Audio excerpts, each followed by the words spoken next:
Here we go.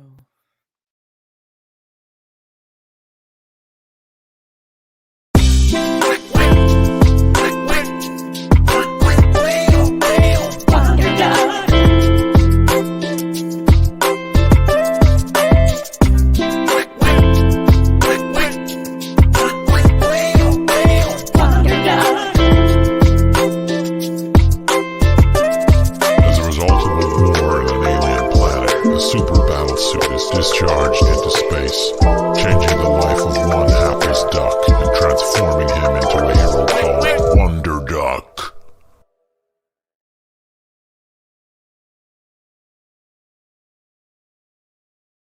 What's up, George? What's going on in the House of Craze tonight? Quack, quack. We have Mr. Hugo Bravo on tonight, and we're going to be talking about dressing to impress. Oh, damn. That set just cancels me. Let's do this.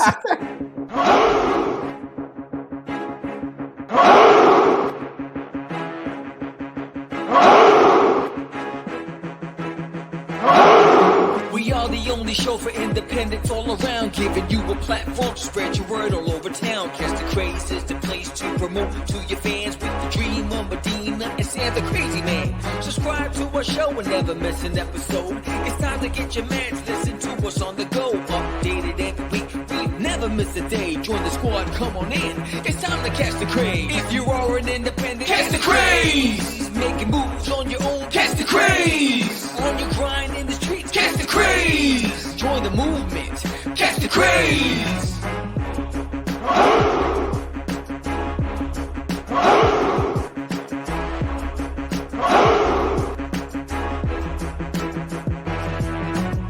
Yeah, George, we did it again. Come on now. You know you want to do it. Catch the Craze.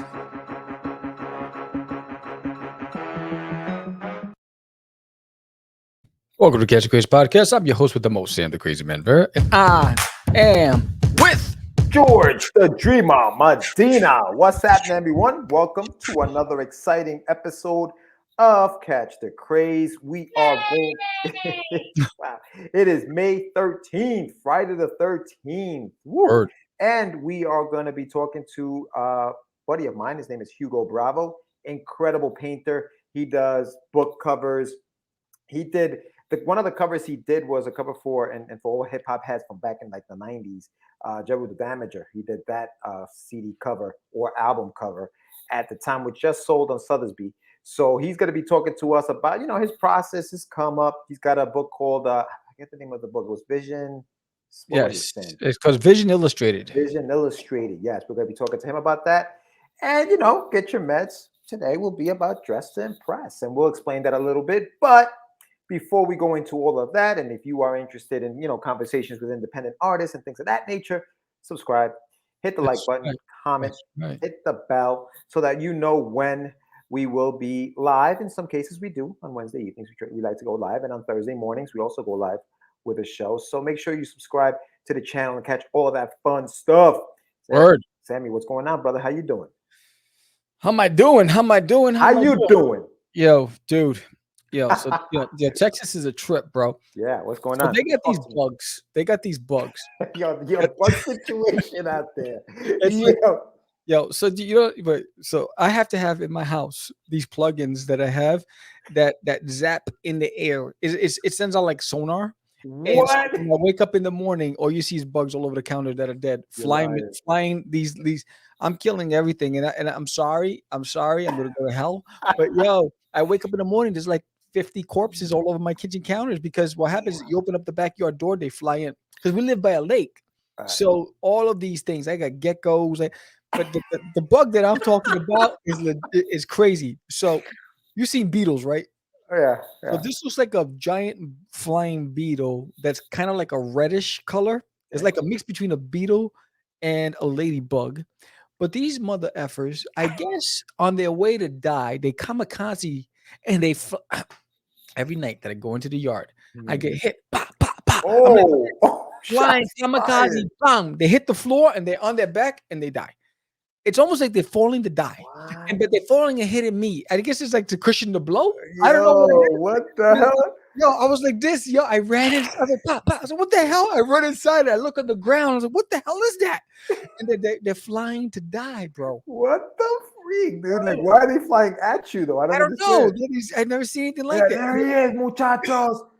And then Boom. when I open up the garage door, I don't know. They all fly in. It's like these big. Dude. They look like giant sized mosquitoes. They're bigger than mosquito. They're big, but apparently they don't sting, and they're not mosquitoes. They're harmless, but they're these big giant things, and they fly in. Yeah. And I'm like, yo, dude, you got to get out. You're gonna die in here because when I close that thing, it's done. You gotta get out, They dude. fly in there to die. You know, Wow. it's Wow. but it's crazy. Interesting. I mean, That's what listen, you should write a book. I was like, write a book. I'm should. living the book. you should totally write a book, bro. I've never seen shit like this in my life. Oh my God. Wow. I didn't have these Man. problems in Jersey. Jersey, I had, the millipedes, the daddy long the legs, the Oh, daddy long legs. I had those. I had spiders, and ants. Yo, how old was your house in Jersey? 100 years. It was 100 years. It was built in 1906. Damn. And this one that you're in is modern. This one is I think 15 Damn. 15 years old, 15 or What 20 a years old. difference, dude. Now listen, I've been to your house. This one is a lot bigger than the other one. Do you miss the one in Jersey at all? No. Nothing, huh? What Nothing I about it. missed when we first bought it. Okay. I missed when we first because it was definitely an upgrade from where I came from. Right.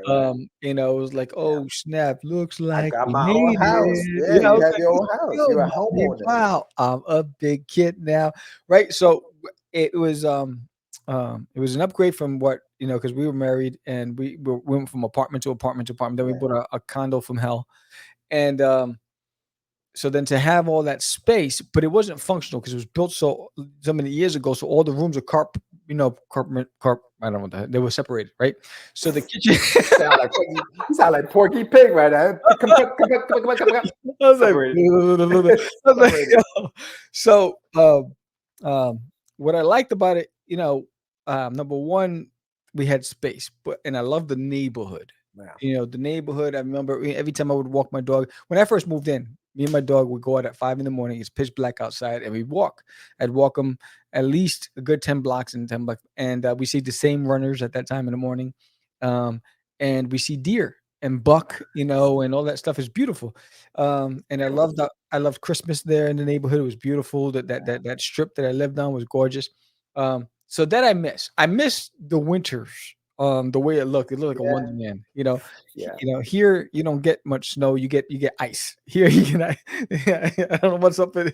We got Mr. Freeze up in here. Yo, you get some serious like sleet out there. Yeah, we get ice and hail. We get jacked up, and so I do miss that. But here, what I love is like this office that I have. It's probably the best office I've ever had. Is the most functional layout for me. The house is so positive. The energy, the neighborhood is so positive. Yeah. It's quiet over there. That's real. Yeah, it's quiet. I mean, you get sun every day. Yeah. So it's very different. I love it here. I don't. But you had like the man cave you had in Jersey was the joint though. That last studio you put together. Yeah. That one was not. I mean, this one's smaller. You know what I mean? Obviously, you can't fit a big table there, but it's good for your needs. Yeah.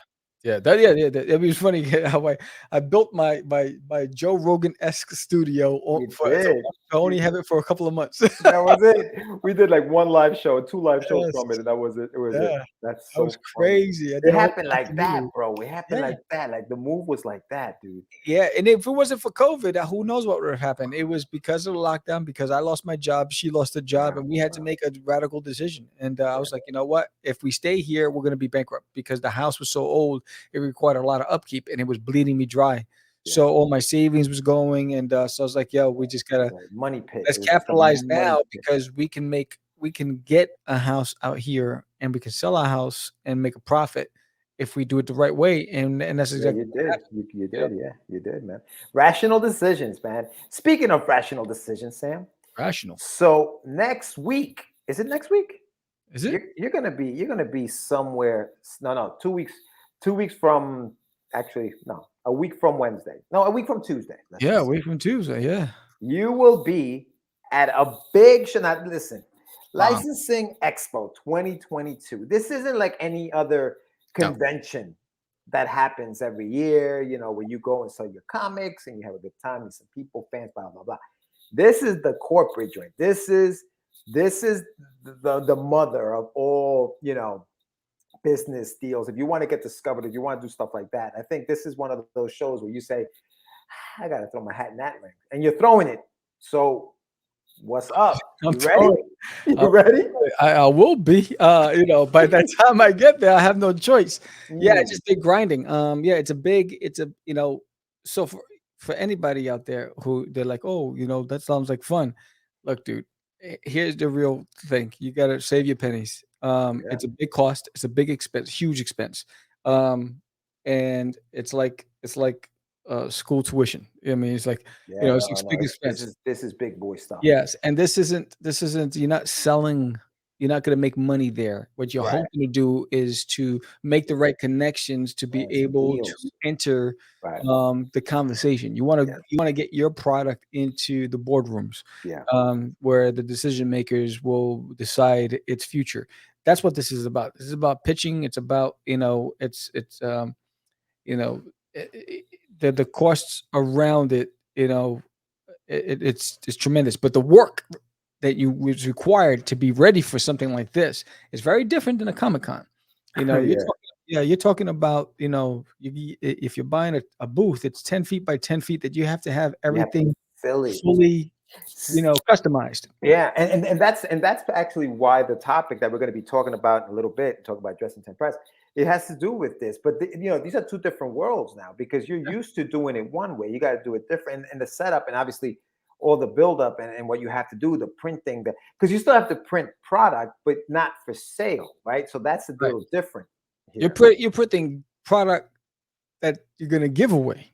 Yeah, You know what I'm saying? So I mean, there are terms like you have to have a press kit, you have to have a pitch deck, you have to have, if you're trying to get your films, you have to have your books converted into screenplays, right. script format, that requires a lot of work. You have to have prototypes, all these things that if you're trying to get a toy license deal, you need to have prototypes, show them what it's going to look like. If you're trying to get a trading card game, you have to have that developed and show them, the potential. If you, whatever it is you're trying to do, you need to have the mock-ups Right. presented there to be able to show, because people don't want to hear, they want to see. It's a visual, it's a medium. So you get, the meetings are 30 minutes, right? Right. So you get an opportunity to meet with people 30 minutes at a pop.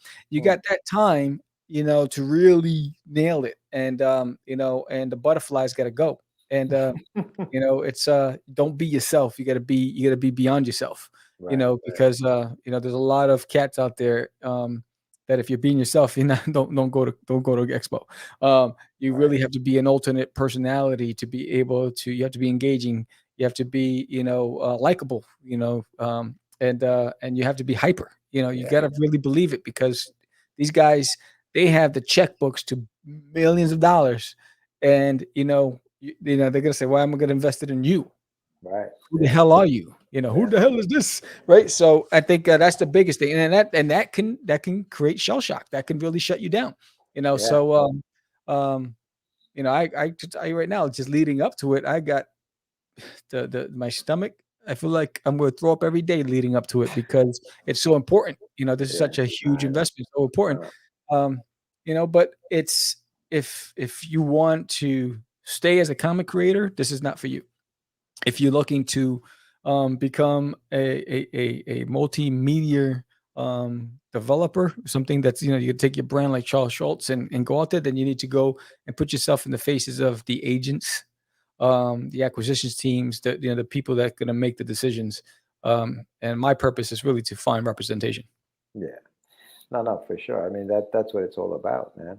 Yeah. And again, you're going out there, you're printing the product that you got to print out, and it's not for sale. It's just for, hey, here, this is what, let me put this in your hands. Let me show you what what you got. And actually, are you bringing? You showed me that dope ass book, bro. Oh yeah, Are you bringing that with you? Are you yeah, taking any yeah, copies yeah, with you? yeah. So yeah, So show them. Show them. this Ooh, look at is that. forbidden, The Or whole beating. 160.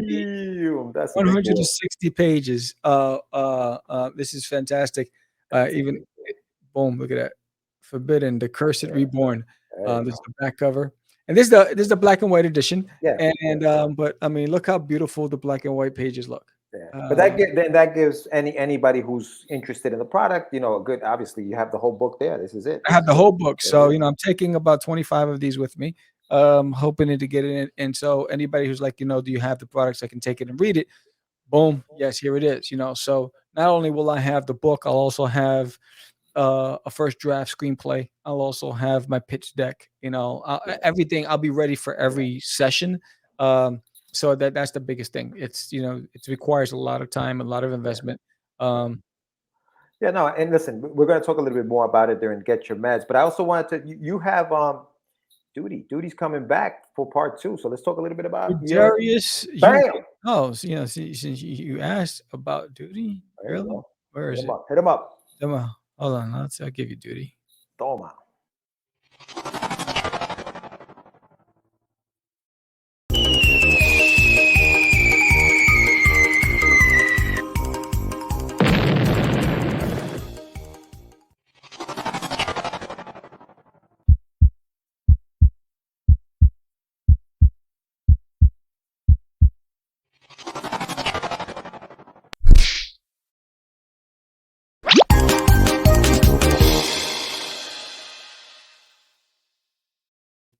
Have you signed up for issue 2? The music is so funny, bro. Yeah, so boom, issue 2 is coming. So make sure you sign up. May 31st will be the launch of the Kickstarter for issue 2. So yeah, that was great. So and there's a special incentive. There's a special incentive for all you Darius fans. If you back Wonderduck and you back There's Nail in My Toilet, you will get this refrigerator magnet of Duty, Super Duty, with the diabolical egomaniac overlord nemesis Poo-Poo in the background. So you'll get that magnet for your refrigerator as a free gift, as a thank you for banking both campaigns. There you go. And not only that, if you backed issue 1 and you come back for issue 2, you get that as well. You'll still get that. So so for new piece, if you back both campaigns, you'll get that, and for returns, you'll still get it free. So that's added into your box. Boom. Physical tiers only. Yes. You got to mail that out. Yeah, no, that's dope. And speaking of Wonderduck, the campaign is live right now. Yes. Right now. It's live right now. So make sure that you go to the link in the show notes and show me some love, you know, pledge to the campaign. Show them something. Show me something. It ends on June 1st. So you still have a lot of time to get up there. Yeah, congratulations on being funded. Oh, yeah. Listen, we're filming this in the past, okay, for the future, okay, in the present. So hopefully by the time this airs, because obviously the campaign, you know, launched on May 4th. It'll be funded on day 1. Show. Hopefully everything's there, and we're going towards stretch goals. Now let's check this out. So I will be on a couple of shows next week. On Sunday night, I'm going to be on Ruxplode's show. Ruxplode, I will be there. It's a live show, and it's going to be at 9 p.m. Eastern Standard Time, 8 p.m. Central for Sammy. Ruxplode is the name of the show. Make sure that you guys go and sign up. You know, give him a subscription. It's on YouTube, Ruxplode. He's also on Facebook, so make sure that you go there. And I will be on his show. It'll be live.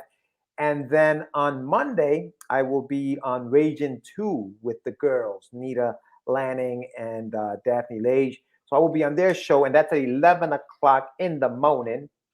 That's Eastern Standard Time. And it's 10 a.m. where you are, Sam, Central Standard Time. So make sure you check that out, Raging 2. And then I'll be on Ted Davies at 10 a.m. That's not live, that's pre-recorded, but I will be on his show. It airs on that Tuesday morning at 10 a.m. with Ted Davies Talks. So that's gonna be fun. And now listen, for all those people who go and watch the shows and then pledge while the show is happening. Now this is supposed to be a stretch goal, okay? This guy right here. That is sweet. Big shout out to my man He Rodriguez. Hector, color, I've known him for a long time. He hooked that up. You're getting a lot of you know, whatever. But yeah, that piece is dope. So I'm giving that piece away to all anybody who pledges while I'm on the show. If you pledge while I'm on the show, that's going right into your basket. It's going in there. I'm sending it to you. If we've already reached that stretch goal, which I doubt. Framed? You're sending it framed? No. It's just gonna be the print. It's the 8x10 print. Yeah, but you can make it look like that. That's why I clarify. Yeah. No, You're you're gonna gonna get get that. that. You show me a frame, buddy. Whoa, what's up with that frame? No. Yeah. It'll be the 8x10 print. It's gonna be the hard card stock. It's gonna be similar to the card stock as this. So make sure that you pledge. This is one of the covers, the homage cover from Mr. Joe Holly. That's gonna be your number one selling cover. Yeah, I love this, man. This is an homage, obviously, to Amazing Spider-Man 300 by Mr. Todd McFarlane. Big shout out to Joe Holly who hooked that up, and Victor Claudio did the colors for that bad boy. So so much better over the years, man. Oh, Vic is amazing, dude. He's got he's worked on it. This is the other cover. This is the cover that I did. He did the colors on that one too. Oh, nice. Yeah, inks by Alex Rivera. So big shout out to him. Thank you very much, Mr. Alex. And the other cover, which is the main cover, you can see it on the. I don't have an actual print of it on me, but yeah, a lot's going on. Hopefully, you guys can get out there, hook it up. But that's what's happening with the Adventures of Wonderduck. Let's talk a little bit about Yeah, I know. I'm getting kind of wheezy. Yeah.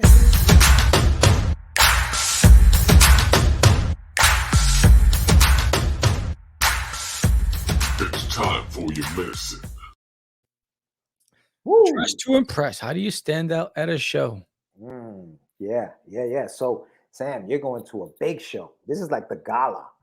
What are you gonna wear? What are you gonna do? What are you? It's funny. Things? It's funny because when you look at the expo and you look at the crowd shots, at everyone's business, right? They got the collared shirts, they got they got the ties, they got the khaki, the dress pants, and I'm gonna be there with a baseball cap with the company logo, with the shirt with the graphics, promoting everything that I'm there for, So like I got a shirt with all the logos, and then I got another shirt with just crazy media group in the front, but in the back has a different graphic, whether it's duty or whatever. So I'm going there, and and basically the theme is white sneakers, white baseball cap, white shirt, and whatever beige or blue or black pants. That's it. And so I'm going there with a message. To really, I want to be fun. While everybody looks a little stuffy, I want to be fun, and just promote. So that's, and then the booth, it's fire. I got, floor to ceiling, 10 foot by 10 foot graphics all across the entire, the booth. So that's going to stand out. So yeah, then I got the bags. I got the giveaway bags, and it has all the logos on the bag, and, really went out and I'm really standing out. The media kit's done, everything's done, and so it's just about game time when it's there. So other than obviously, you're not selling product, what do you think is the biggest difference between the display, like I'd say at a convention, versus something like that? Is it the money that you're spending for some of these things, or are you looking at this differently? Like, are you going to bring some of that to, say, a convention look to make it look the same way? Well, it's very different because here you're not presenting to sell. You're presenting to you want to showcase everything. So the setup has to be where everything's on risers and everything's on stands to be able to showcase it. Where at the convention, you can stack flat, because you're selling them. Bum, bum, just grab one, bum, bum, bum, bum, bum. So it's very different, and you just got the backdrop behind you. So here's really, it's almost like a boutique. Like when you go in the holidays and you go to like a Macy's or a Marshall's, and they got that, when you go in the entrance, they got that Christmas table set up, and it stacks high. Similar to that. That's basically what it is. It's like everything's got to be face forward. Boom, boom, boom. I'll have a QR code on the table that'll direct everybody to the website. So when they just if they want to check out the website. What's great is that I also have every single book that's every brand product that I'm taking out there. I'll have the PDF download already, the links already ready. So when they say, "Hey, do you have can I see this on a PDF?" Boom, I can send it to them right there. Here's a link. Boom, boom, boom, boom, boom, and I can just I have all the links on my phone and just here. Boom. It's really trying to be proactive, but I think the display is really about creating a visual presentation that's impactful, that represents everything that's on the walls. Because every book that's represented on the tables on the wall on a graphic, a 2.5 foot it is 12, 24, 36. It's a 3 foot by 91 inches tall. So 8.5 feet tall, graphic. And I have 10 graphics. Mm.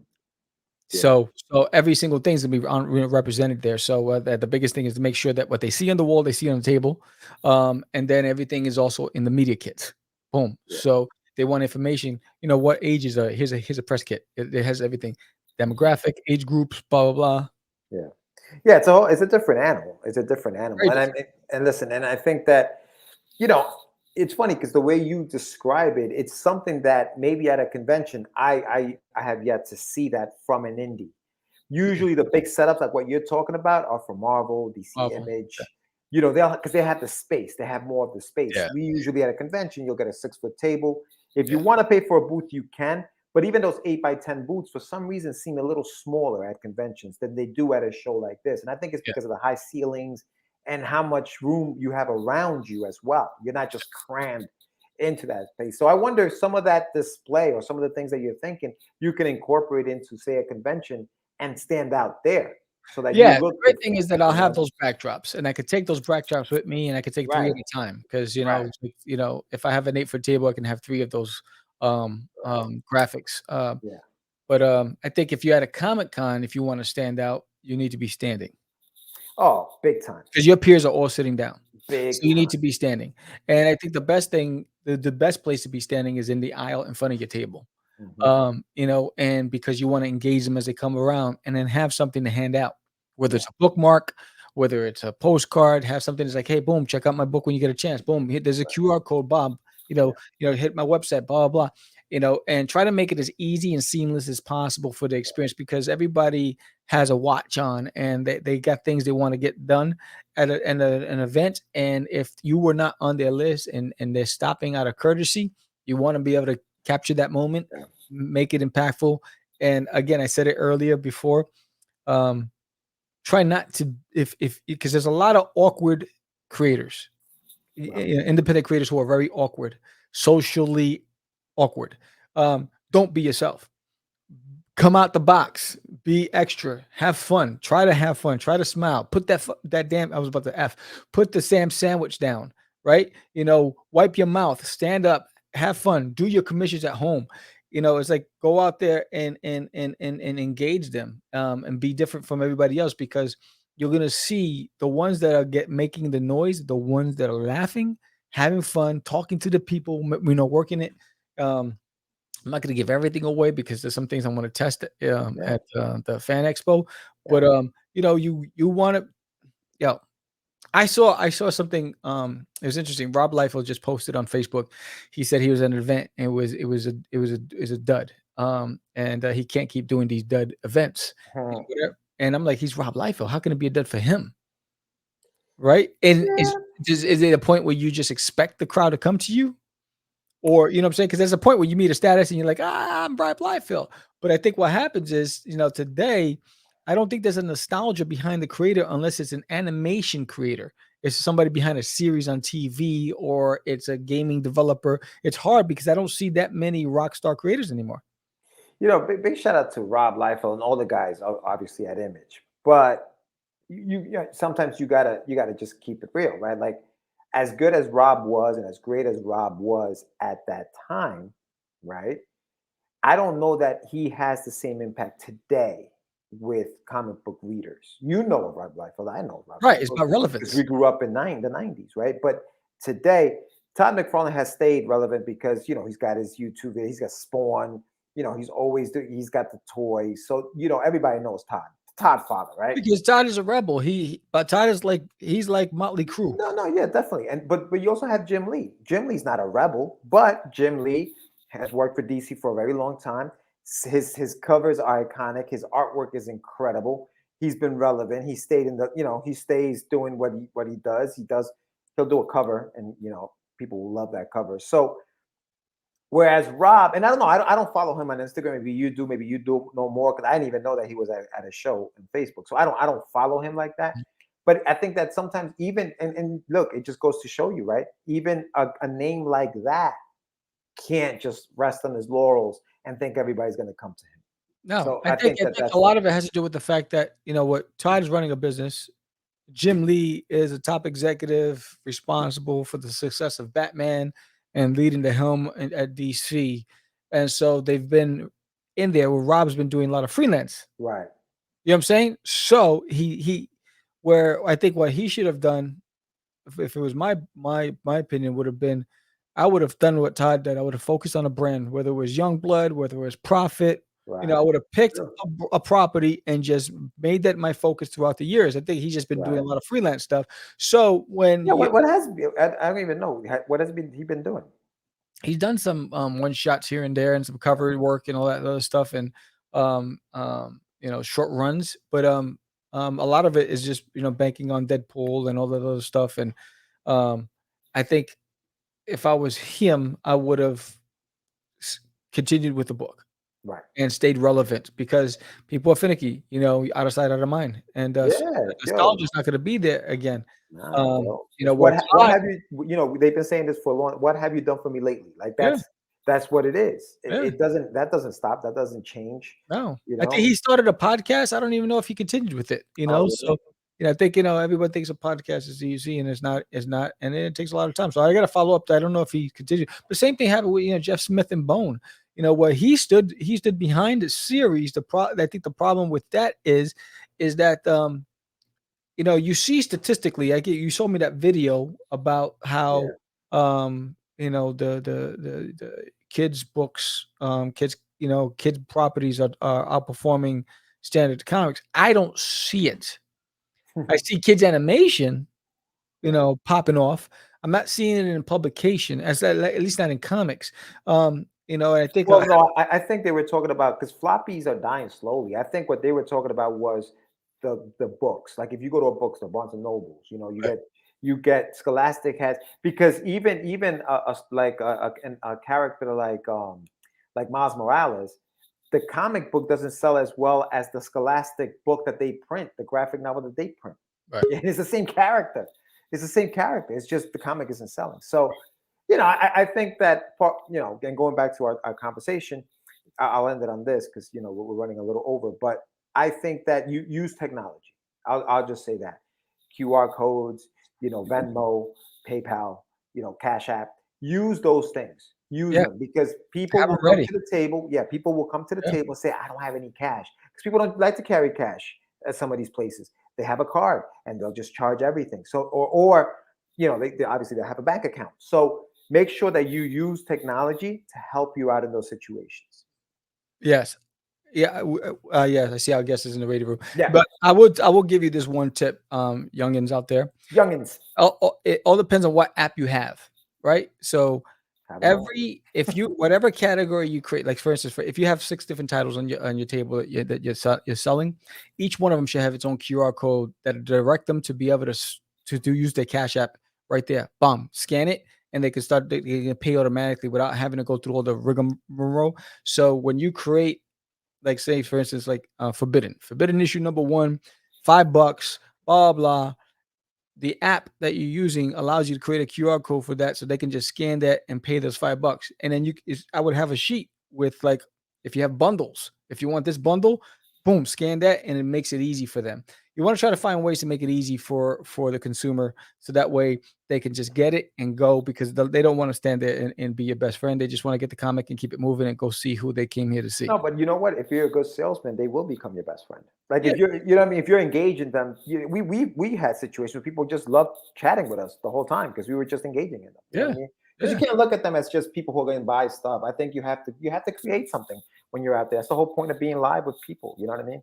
Absolutely. But yeah. Now that could be a topic for another day. Yeah. So if you have any comments about this episode, please let us know on this segment of Get Your Meds. Put your comments in the summary below. Yeah. And so we're going to let's see, remind you why you should be using Catch the Craze to promote your campaign. And then when we come back, we're going to talk to our special guest. Do you have a Kickstarter campaign and you're trying to figure out how to get the word out?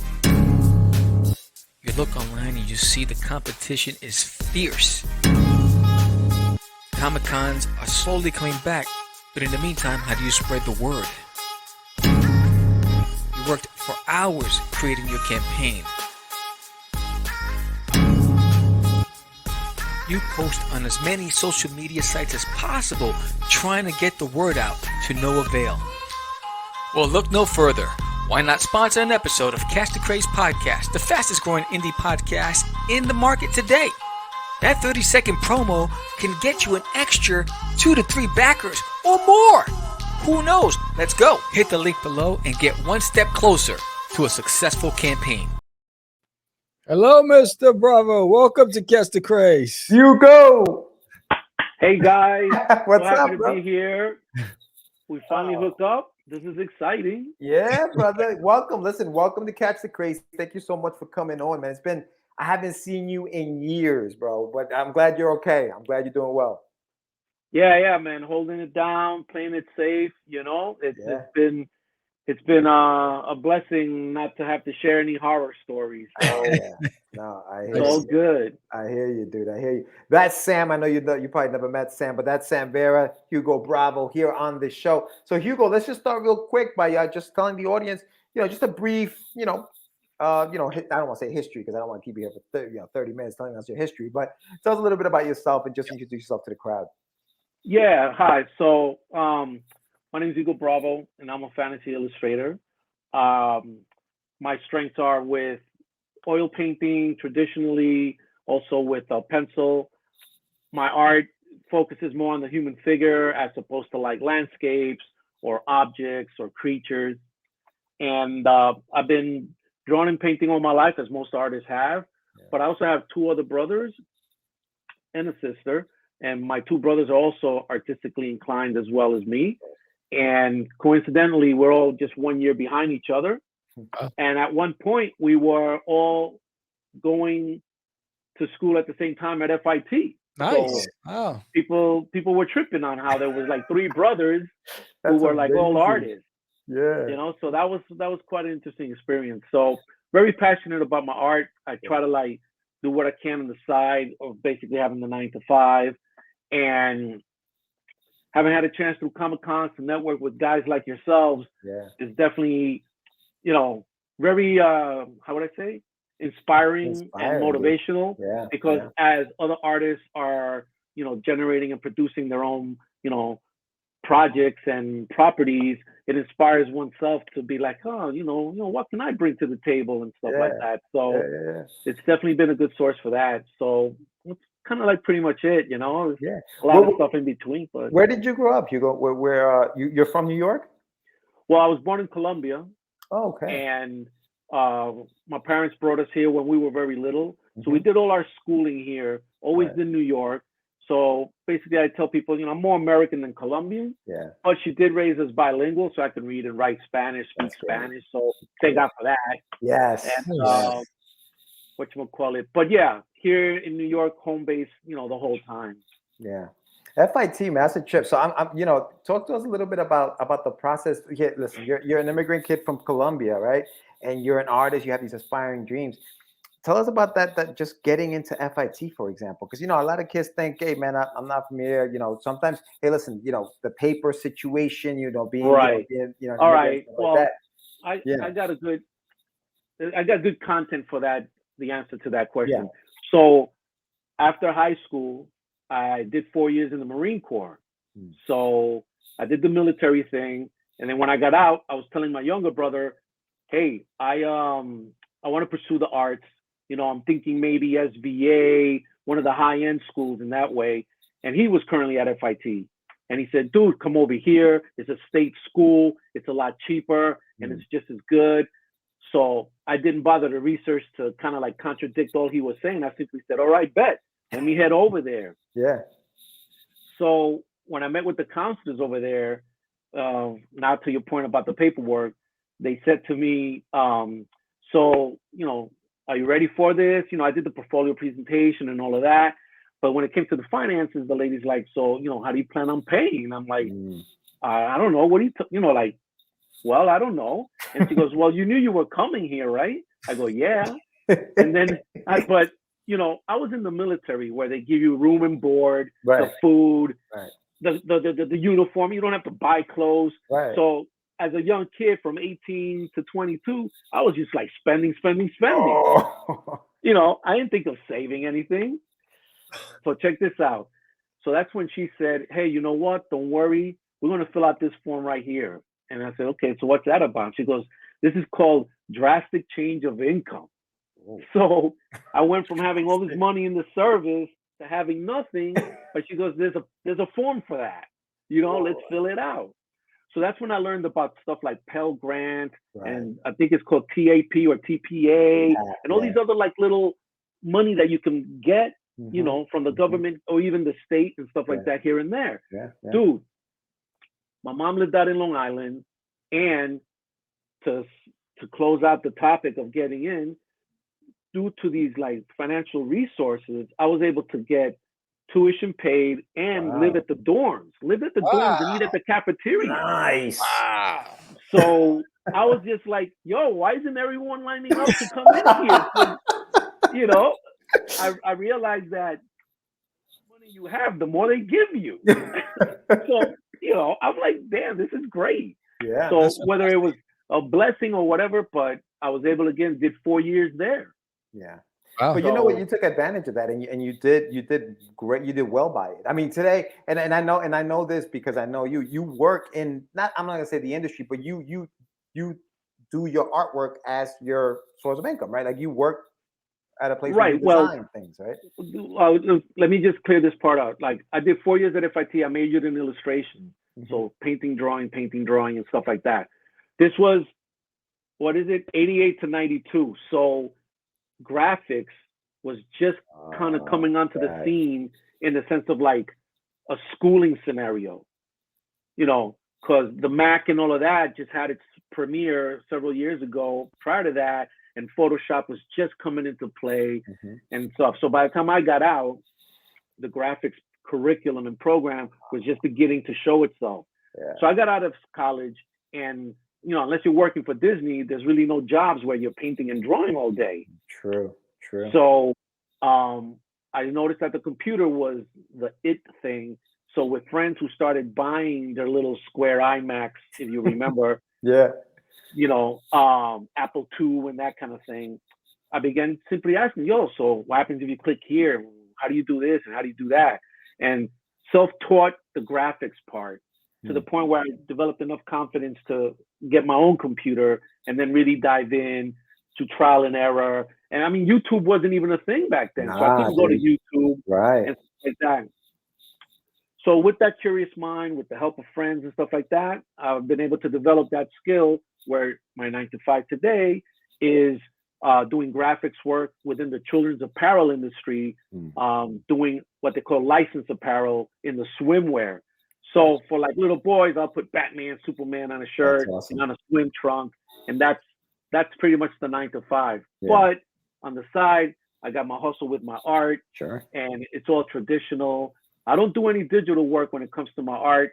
I do the digital for the 9 to 5 graphics and that kind of thing. So, yeah, man. So, FIT pretty much what it did was what I was telling people, it focused my art in a direction in the sense of professionalism and career. Yeah. But, it isn't really how I'm earning a living through illustration. That's interesting. Yeah. You learn that it's freelance and independent projects and things like that. And networking, right? So you had to learn how to network. You had to learn how to do all of that stuff. Yeah, that was the other valuable thing out of the college experience, because there you are with a graduating class, all about to go out into the field and expand, and developing those relationships will help you down the line for like opportunities and whatnot. I've met, great friends and stuff that I still have friends today from that time, and they're all aspiring artists doing their thing. So, and it just helps you develop the talk so that when you're out there, you can sound legit and you know what you're doing. It's true. It's true. It's pretty cool. Yeah. So talk about because I looked at your portfolio and your website. I mean, your work is fantastic. So talk about the influences, and there's a lot of fantasy-based illustrations, and so what was some of the influence behind it, and what was it that appealed to you? All right. Well, while I was in the military, I came across Frazetta. So, it was like, from 18 to 22, that was when they put out these series of books that Frazetta with his artwork, and I was like, wow, man, look at the energy, look at the colors, the composition, and that sparked that fantasy curiosity into that type of genre. And then I discovered Boris.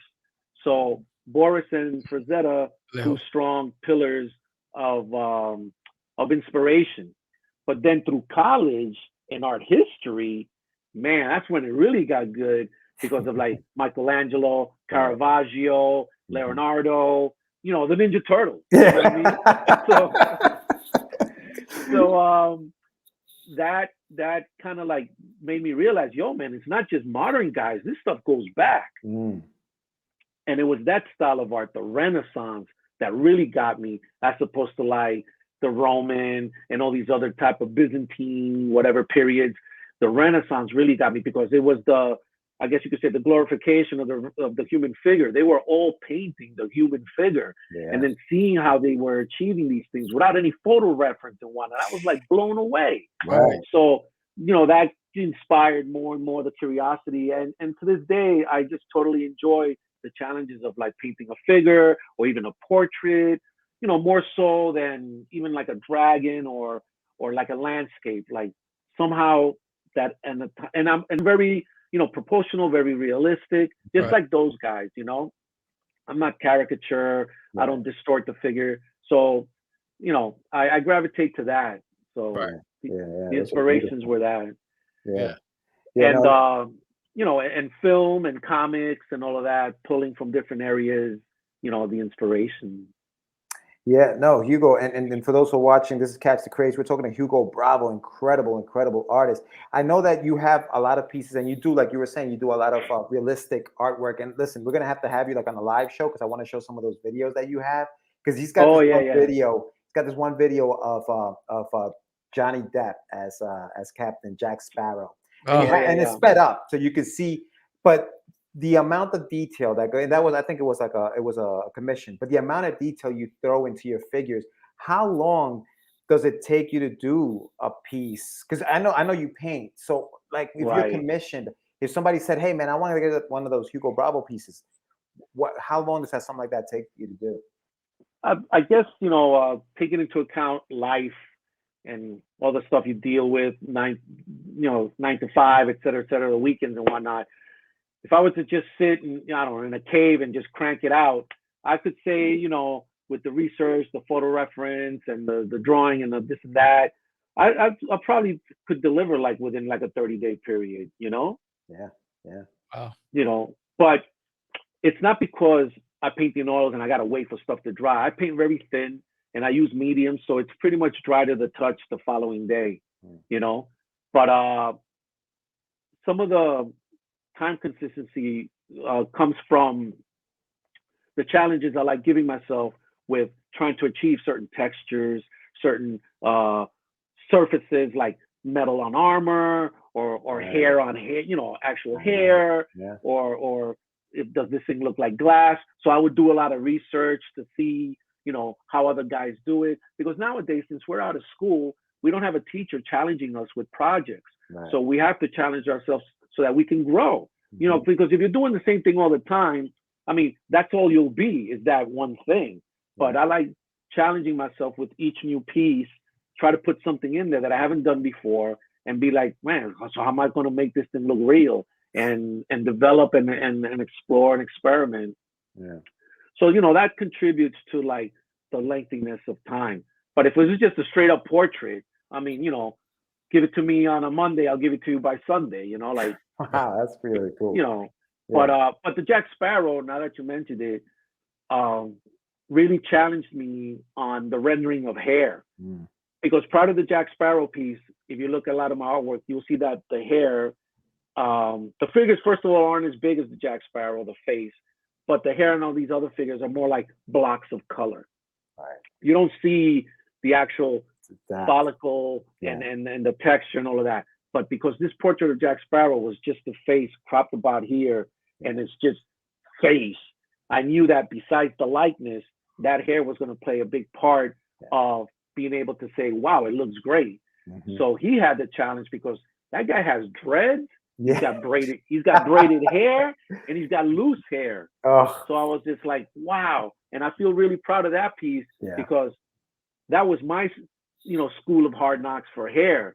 Now going forward, you're gonna see some hair on my figures because now I've learned how to render it, how to give it that life, that fluffiness, and that follicle feel. Because prior to that, I was always scared it might end up looking like a mop where all the follicles are very thick and heavy. But with the Jack Sparrow, and just to let you know, the videos on my Instagram, so if anyone visits that, Hugo Bravo Artist on Instagram, they'll see the video and, they can see what we're talking about. Yeah. But, so like I said, each piece I try to challenge myself so I can grow because, it's not like the phone's ringing with projects. So I got to give them on to myself. Yeah. And I don't just want to do the easy thing. I try to impose those challenges and, hopefully succeed with that. Yeah. I know that you sold a piece on Sotheby's. So, tell us a little bit about that accomplishment because that's huge. That is a huge accomplishment. Oh man, that it's I have several phrases for that. It's a Cinderella story. It's one of those, hey, you never know, and that kind of thing. So what it was is, back in '94, I was part of an art collective, and the main guy, photographer Daniel Hastings, he was doing a lot of photographing of CD covers for hip hop, R&B artists, and he came across the opportunity to do the cover for a rapper called Jeru the Damager. Mm-hmm. Now he was big underground. Now I never heard of him, so I decided to listen to some of the songs to try to get some inspiration because I was given full reign as to see what you can come up with. This was in the 90s, right, Hugo? Yeah, 94. 94. Were you a hip hop fan? Were you a fan of hip hop at all? Oh, you were, okay. Definitely. So as I listened to the tracks, there was this one song called Come Clean, and one of the lines in that song said something like, don't rattle the wrath of this rhyme inventor because I can blow up spots like the World Trade Center. And I'm like, holy cow. Mm. Back then in 94, I was like, geez, man, that sounds crazy. Yeah. Right. At the time, I didn't make the connection. But recently, I read that what inspired him was the attempted bombing in 93. Right. One in the basement. Tower. Yeah. Exactly. Yeah. So that's how he came up with that. But at that moment when I was with the project, I didn't make that connect. I was just caught up with the words and the visual, and I was like, "Wow, man, that sounds bananas. Let's work on that." Right. So I developed a sketch where I was showing New York like in ruins, like kind of after an apocalypse. So like the Brooklyn Bridge is collapsed, Statue of Liberty's floating in the river. Yeah. And in the World Trade Center, I had one of the towers on fire. It's eerie, bro. How like, yes. So when my boy calls me up, getting out to the Sotheby's thing, and he says to me, yo, I'm been invited to participate in an auction with other artists with my stuff from my rich history of photography and stuff like that. Do you still have the painting that we did for Jeru the Damager? And I said, yeah, sure. So he was surprised because here it is 30 years later. Damn, man, you had that painting? Yeah. I said, yo, I have it there in a portfolio case, like doing nothing. And so he was blown away by that. And I was like, what's up? He goes, yo, we can make it a part of this thing and this, that, or the other, and other. So it turns out that we learned that auctions happen in two ways, online and in person, where you see like in the movies, they raise the number, that kind of thing. Mm-hmm. So this one was going to be online. So because it was online, it ran for a week, sort of like an eBay auction. You know what I mean? Mm-hmm. And it turns out that he was auctioning a photo print of the artwork along with my painting, and he happened to have the original sketch. Oh, wow. That I did. So it was 3 pieces being auctioned. And there it was, man, in Sotheby's, along with some other hip-hop paraphernalia and stuff like that. And the deadline came, and someone actually went ahead and they purchased it. That's and awesome. And it went well. But it was just like the coincidence on so many levels, the whole 9/11 thing, having the artwork after 30 years, him reaching out, telling me, look, there's this opportunity. And I'm like, whoa, like, that's fantastic. You never know. So that's that was the story with that. That's Awesome. incredible. That's incredible. Look, it's I got the CD. That's the CD cover, right? Yeah. Yeah. Nice. So I talk about it on the Instagram so people can Yes. check it out. Yeah. You know. Yeah, no, definitely. But yeah, it was, so now coming away from that, I was like, damn, man, I feel like Bansky or something, What's your next piece I'm gonna sell? Let's do this. Yeah, so feeling very fortunate, very blessed to, like I said, I'm passionate about my art, and I totally want to continue it to see where it takes me, what doors open up, and collaborations like this conversation right here. It's it's the second one I've ever done. You know what I mean? So it's like, it's like, wow. We're gonna have to have you on, dude, because 30 minutes is not enough to talk about everything you do. Because you have Vision Illustrated, which I definitely want to talk about that. Short on time, but we want to have you like on a live show, because I definitely want to show some of the stuff that you're doing, because this is so interesting. I think people who appreciate good art will definitely appreciate just having you live. You know what I mean? Yeah, your work is fantastic. Absolutely. Yeah, and one of the things I'm very passionate about too is is giving back, or I mean, not to say it to the level of like teaching, but I like going to the Comic-Con, setting up the art table at the Artist Alley and talking to fans, asking questions, answering them. Very, very people person, and so this is so cool. I'm grateful for the opportunity. We got to do it again, brother. But before we let you go, just tell people where they can find you. I know you mentioned your Instagram, and obviously it's going to be in the show notes. But just tell them, where they can find you, your website, things like that. Before we so basically, my website's called HugoBravoArtist.com, and on Facebook it's the same thing, Facebook/Hugo Bravo Artist, and on Instagram as well, Hugo Bravo Artist. That's awesome, dude. Look at that! Look at that freaking Arnold Schwarzenegger piece, bro. It's crazy. Holy cow! Crazy. Yeah, now we're gonna have you back, Hugo. We're gonna talk about Vision Illustrated the next time you come on. But thank you so much for coming on, my man. We're definitely gonna do this again. Yeah, awesome, guys. I enjoy the show. I like checking out your format's really cool. I like how you break into the different, subject matters like the morning tea or whatever. It's growing. I see how it's growing. Yeah, we're trying. Man. I like when you transmit live from the different shows, the Comic-Cons and stuff. Yeah. It takes a lot. I mean, it's such a huge effort to pull this stuff off. So I commend you for the consistency, because it's like so many shows, so many years. Dude, yeah, we've been doing this for a while now. It's impressive, So best of luck with the show, and we'll keep seeing what comes down the pipe. Oh, absolutely. Absolutely, man. And you got the Calendly thing, so just we'll link up. We'll do it again. Yes. Yeah, for sure, man. I'll be down. All right, cool. Thanks, Hugo. All right, fellas. Thank you. It's a pleasure. Later. Yeah, brother. Oh man. Yes. So that was Hugo Bravo. I mean, his stuff is fantastic. Go check it out. The link is in the summary. If you have feedback, put it in the chat. And if you like this episode, give us a thumbs up. If you haven't subscribed, please do so. If you're listening to us on Spotify or Google Play, wherever you're listening to us, head over to YouTube and subscribe to the channel, because when we grow, our guests grow, and it's more eyes on their creative endeavor. And we appreciate every one of you. Don't forget to pledge to the Adventures of Wonderduck right now. It's all going on live, and sign up for There's an Alien in My Toilet. Yes. And if you back both campaigns, you'll get a free gift from me. With that said, I am your host with the most, the crazy man, Vera. George the Gimo Medina. And we are it's just easy. It's not. Crazy. Acquiesce. No, I was talking about my friend Acquiesce. Say my name, right? This is what you were thinking? Oh, Lord. He described me. He said, I'm the What? Catch the Craze. You're listening to Catch the Craze. You're listening to Catch the Craze. To Catch the Craze. You are listening to Catch the Craze on Catch the Craze. You're listening to Catch the Craze. Candy girl.